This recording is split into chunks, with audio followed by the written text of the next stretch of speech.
আপনারা শুনছেন চরণপুরের ডাইনির রৌমহর্ষক কাহিনী।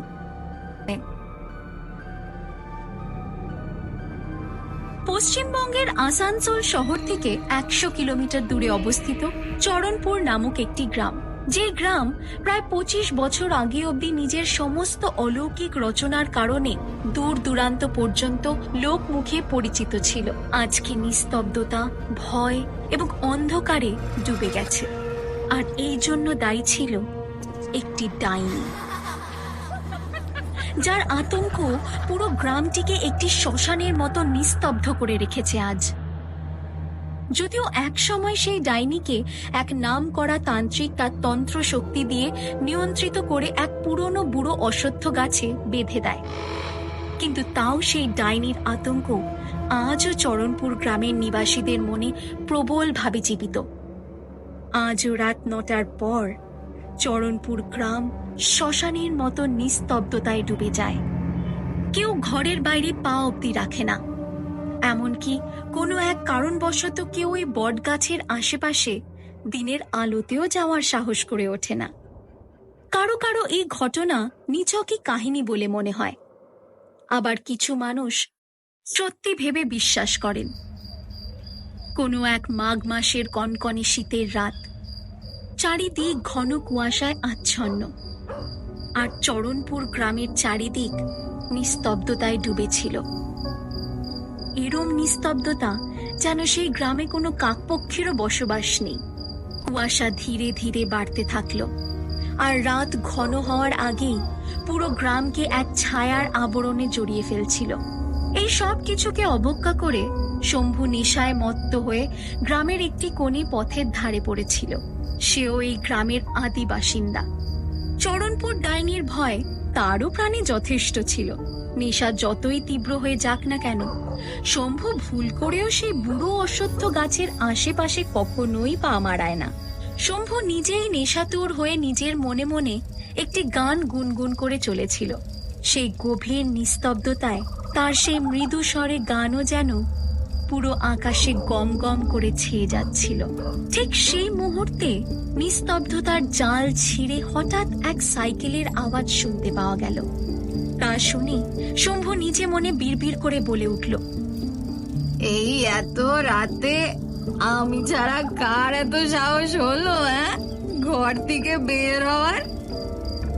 আবার কিছু একটা ভেবে শম্ভু বলে উঠল, মনে হয় কেউ রাস্তা হারিয়ে ফেলেছে, নয়তো কেন কোনো গ্রামবাসী নিজের জীবনে ঝুঁকি নেবে? শম্ভু এক নজর দূর পথে চেয়ে দেখল, কিন্তু ঘন কুয়াশার কারণে তার কিছুই দৃষ্টিগোচর হলো না। তবে সাইকেলের আওয়াজ সে তখনও শুনতে পাচ্ছিল। সে উচ্চ স্বরে বলে উঠল, ও ভাই দাঁড়াও, ভাই দাঁড়াও। কিন্তু সেই সাইকেল আরোহী আপন মনে এগিয়ে চলল।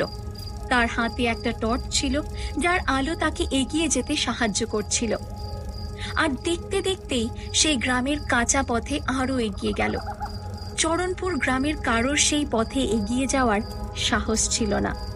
হ্যাঁ, এই সেই পথ, সেই ভয়ঙ্কর অশ্বত্থ গাছ ঠিক এই রাস্তাতেই ছিল।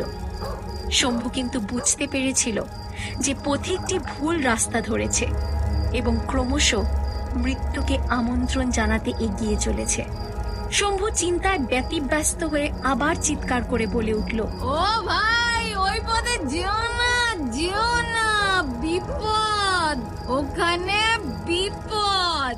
কিন্তু ইতিমধ্যে সেই সাইকেল চালক তীব্র গতিতে এগিয়ে চলল, যেন তার কোথাও পৌঁছানোর তাড়া আছে। অন্যদিকে ভীত সন্ত্রস্ত হয়ে শম্ভুর নেশাও নেমে গিয়েছিল। সে কোনো মতে নিজের জায়গা থেকে উঠে টলতে টলতে ল্যাংড়াতে ল্যাংড়াতে পথিকের দিকে এগোলো। ভয় তারও অবস্থা খুব একটা ভালো ছিল না। এদিকে যেই পথিক গ্রামের কাঁচা পথ ধরে বেশ কিছুটা এগোলো, তার হঠাৎ মনে হলো কেউ যেন তার সাইকেলের সামনে দিয়ে হাওয়ার মতো বেরিয়ে গেল।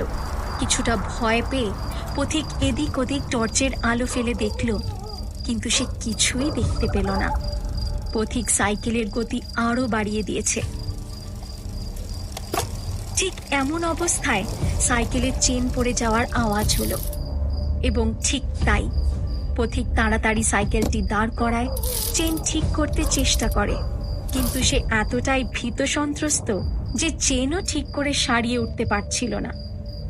মতো অবস্থায় আবার কিছু একটা আওয়াজ পথিকের কানে এলো, ঠিক যেন ধীর গতিতে কিছু একটা তার দিকে এগিয়ে আসছে। পথিক এবার প্রায় মূর্ছে যাওয়ার পথে। হঠাৎ কুয়াশা কিছুটা কাটতে লাগলো। অবাক ব্যক্তি তৎক্ষণাৎ টর্চের আলো ফেলতেই সামনে এক ভয়ঙ্কর ছায়া, সেই প্রকাণ্ড বর্ষ পুরনো অশ্বত্থ গাছের ছায়া, যার শাখা প্রশাখা ভূমিস্তর অবধি বিস্তৃত ছিল। কনকনে শীতের কুয়াশার রাতে সেই দ্বিতীয় স্বরূপ অশ্বত্থ গাছ যেন যে কোনো মানুষকে তার শাখা প্রশাখায় পেঁচিয়ে গিলে নেবে। ভীত সন্ত্রস্ত ব্যক্তি ভয় কাঁপতে কাঁপতে ভগবানকে স্মরণ করতে লাগলো। হয়তো এই অশ্বত্থ গাছের রহস্যটি তার অবগত নয়, এবং সেই কারণেই সে এই মৃত্যুমুখী পথে নিজেকে বাড়ি ফিরবার শর্টকাট হিসেবে বেছে নিয়েছে। সে নিশ্চয়ই জানত না যে এই শর্টকাট তার জীবনের সবচেয়ে ভয়ঙ্কর পথ হতে চলেছে। কোনো মতে সাইকেলের চেন সারাতে সক্ষম ব্যক্তি দ্রুত গতিতে এগোতে যাবে, ঠিক এমন সময় তার কানের পাশে এক মিষ্টি স্বরে কেউ বলে উঠল, কোথায় যাচ্ছ? আওয়াজ শুনে পথিক আঁতকে উঠল এবং সাইকেলের ব্রেক চেপে ধরল। ঠিক অন্যদিকে শম্ভু কোনো মতে নিজেকে সামলে পথিকের পেছনে ছুটে চলেছে। শম্ভু মনে মনে বলে চলেছে, ব্যাস, পথিক শুধু অশ্বত্থ গাছের আশেপাশে গিয়ে যেন না দাঁড়ায়, আর কোনো আওয়াজ শুনে যেন পিছন ঘুরে না তাকায়, নয়তো অনর্থ হয়ে যাবে, সব শেষ হয়ে যাবে। ডাইনির প্রকোপ থেকে সে বাঁচতে পারবে না। এদিকে সবকিছু উল্টো ঘটে চলেছে। পথিক সেই মিষ্টি স্বর শুনে পিছন ফিরে কাউকে দেখতে পেল না। সে আরো বিচলিত হয়ে এদিক ওদিক দেখতে লাগলো। এবার ভয় তার নিঃশ্বাসের গতি বৃদ্ধি পেয়ে গেছে। ঠিক তখন আবার সেই এক মিষ্টি স্বর, বিট্টু, আমার কথা তো শোনো। আর এইবার স্বর আরো বেশি লাস্যময়ী, মধুর, যে কেউকে পাগল করে দেবে এমন মিষ্টি গলা। নিজের নাম শুনে বিট্টু হতবম্ব, কারণ তার জানা মতে চরণপুর গ্রামের কারোরই তাকে চেনার কথা নয়, আর নাম জানা তো অনেক দূরের কথা। বিট্টু সেই আওয়াজের দিকে এগিয়ে গেল, আর এক দমকা হাওয়ায় সমস্ত কুয়াশা কেটে গেল। নিজের সামনের দৃশ্য দেখে লোকটির চোখের পলক পড়ে না, এবং হৃৎস্পন্দন বাড়তে থাকে, যেন সে কোনো অপ্সরা দেখছে। এক অপরূপা মায়াবী উজ্জ্বল লাল শাড়ি পরিহিত অপ্সরা দাঁড়িয়েছিল তার সামনে। তার কালো ঘন কোমর পর্যন্ত চুল যেন বিট্টুকে উন্মাদ করে দিচ্ছিল। ঘোমটায় ঢাকা তার চাঁদের মতো মুখ, কপালে লাল টিপ তাকে আরো মায়াময়ী করে তুলেছিল। তার অপূর্ব কালো মৃগ নয়নে ঘন কাজল তাকে আরো বেশি অপরূপা করে তুলছিল।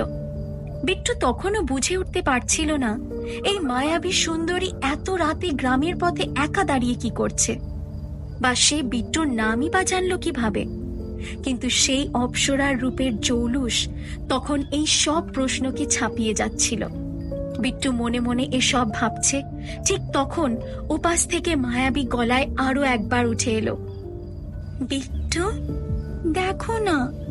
কি ব্যবহার করে বিট্টু তাকে জড়িয়ে ধরে নিল। তখনও তার চেহারা আঁচলে ঢাকা, কিন্তু বিট্টুর হাত তার কোমরকে আবৃত করে রেখেছে।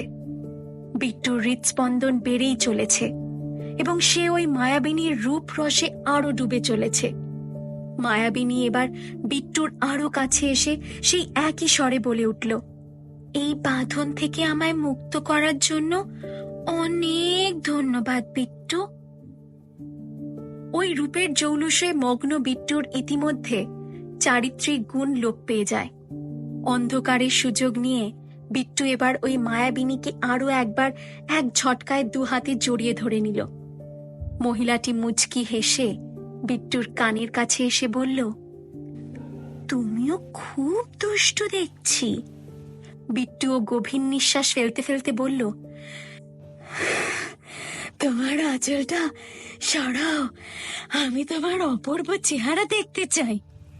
মায়াবী স্বরে মহিলা বলে উঠল, গাছ থেকে যখন তুমি আমার শাড়ি মুক্ত করলে, এবার আমার আঁচল সরিয়ে চেহারাও তুমি মুক্ত করে দাও। বিট্টুর মন থেকে তখন সব রকমের প্রশ্ন উধাও হয়ে যায়। এবার সেই মহিলার দিকে এগিয়ে গেল তার আঁচল সরাতে, কিন্তু যেই আঁচল সরালো তার চেহারা দেখে বিট্টু প্রায় মূর্ছা যায়।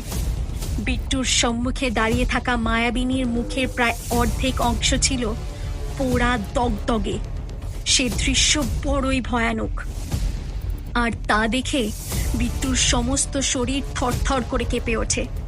এর মধ্যে বিট্টু সেই মহিলার মায়াজাল কাটিয়ে জ্ঞানে ফিরে আসে।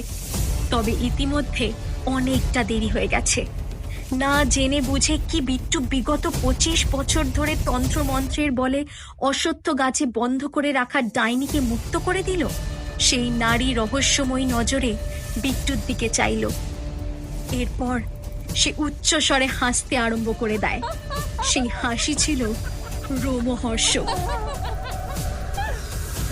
অপরদিকে শম্ভু বিট্টুকে সতর্ক করার জন্য তার দিকে ছুটে আসতে থাকে, কিন্তু সেই ভয়ঙ্কর হাসির আওয়াজে তাকে থমকে দাঁড়িয়ে পড়তে হয়।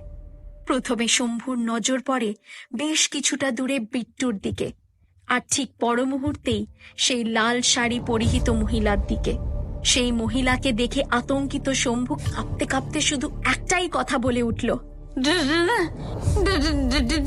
যাইনি, মুক্তি পেয়ে গেছে। এসব কিছু বিট্টুর বোধগম্য হওয়ার আগেই সেই ডাইনি তার লম্বা ছুচালো নখ দিয়ে বিট্টুর চোখ দুটো উপড়ে ফেলে দেয় আর ঘাড়ে তীব্র আঘাত হানে। বিট্টুর কাতর আর্তনাদে চরণপুর গ্রামের প্রতিটি কোণা কেঁপে ওঠে, আর তার গলা দিয়ে ফোয়ারার মতো রক্তপাত হতে থাকে। নিমেষেই বিট্টুর নিষ্প্রাণ দেহখানা মাটিতে লুটিয়ে পড়ল।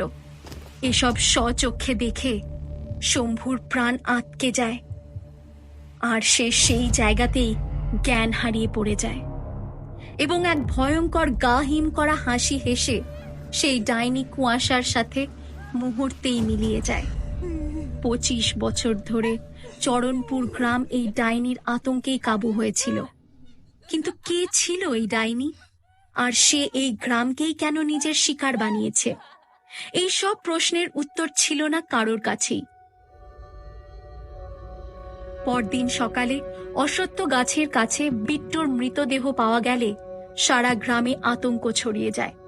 গ্রামবাসীর নজর সেই অশ্বত্থ গাছের কাছে ছিঁড়ে পড়ে থাকা লাল সুতোর উপর যায়, আর তা দেখে সম্পূর্ণ চরণপুর গ্রাম শিহরিত হয়ে উঠল। শম্ভু সমস্ত ঘটনা নিজের চোখে দেখে নিয়ে এতই ভয়ভূত ছিল যে সে একাই বিড়বিড় করে বলে চলেছিল, ওই একই চোখ, লম্বা চুল, আর কে এখন এরকম লাল শাড়ি। 25 বছর কিছু বদলায়নি। ওই ডাইনি এখন মুক্ত। ওই ডাইনি এখন কাউকে ছাড়বে না। পুরো চরণপুর গ্রাম শম্ভুর কথা শুনে আতঙ্কে স্তব্ধ হয়ে যায়। পরবর্তী কিছুদিনেই ওই ডাইনি আরো বেশ কিছু গ্রামবাসীকে নিজের শিকার বানায়। ডাইনির আতঙ্কে সব গ্রামবাসী ভয় ভয় বেঁচেছিল। তবে প্রশ্ন ওঠে, এ কি সত্যিই কোনো ডাইনির কাজ, নাকি এই নৃশংস হত্যার পিছনে ছিল অন্য কোনো ষড়যন্ত্র? এই রহস্যের সমাধানে চরণপুর থেকে বেশ কিছু মাইল দূরের একটি ব্যক্তি চরণপুর গ্রামের উদ্দেশ্যে রওনা দেয়। ভর দুপুরে একটি বাস আসানসোলের বাস স্টপে গিয়ে দাঁড়ালো, আর সেই বাস থেকে প্রায় 6 ফিট লম্বা এক সুপুরুষ বাইরে এলো। তার পরিধানে ছিল শার্ট আর চোখে কালো চশমা। তার নাম ছিল অভিমন্যু। প্রায় 28 বছর বয়সী এই যুবক পুলিশ অফিসার। অভিমন্যুর সততা তাকে কখনো এক জায়গায় থেকে চাকরি করতে দিত না। নিজের কাজ নিয়ে কোনো রকম আপোষ না করার কারণে তাকে মাঝে মধ্যেই বদলি করে দেওয়া হতো। তবুও অভিমন্যু একদম নির্ভয় কোনো ক্ষমতা সম্পন্ন নেতাকে অথবা ঠিকাদারকে পরোয়া করত না, আর দোষীদের শাস্তি দেওয়ার ব্যবস্থা করত। কিন্তু এবারের ট্রান্সফারটি ছিল কিছুটা অন্যরকম। এইবার তাকে কোনো ক্ষমতা সম্পন্ন নেতা বা ঠিকাদারকে মোকাবিলা করতে হবে না। এইবার তার মুখোমুখি এক ভয়ঙ্কর ডাইনির সাথে। চরণপুর গ্রামে একের পর এক ঘটে চলা মৃত্যুর রহস্য উন্মোচনের জন্য অভিমন্যুকে পাঠানো হয়। তবে এই কাজ কি সহজ হবে? অভিমন্যু কি পারবে চরণপুর গ্রামকে এক ডাইনির কবল থেকে বাঁচাতে? চরণপুরে ঘটে চলা হত্যার রহস্যের কি আদেও সমাধান হবে? সেই বুড়ো অসত্য গাছের কি কাহিনী? এ কি সত্যি কোনো ডাইনির আতঙ্ক, নাকি এর পেছনে আছে কোনো গভীর ষড়যন্ত্র? এই সব প্রশ্নের উত্তর জানতে হলে শুনতে হবে আগামী পর্ব।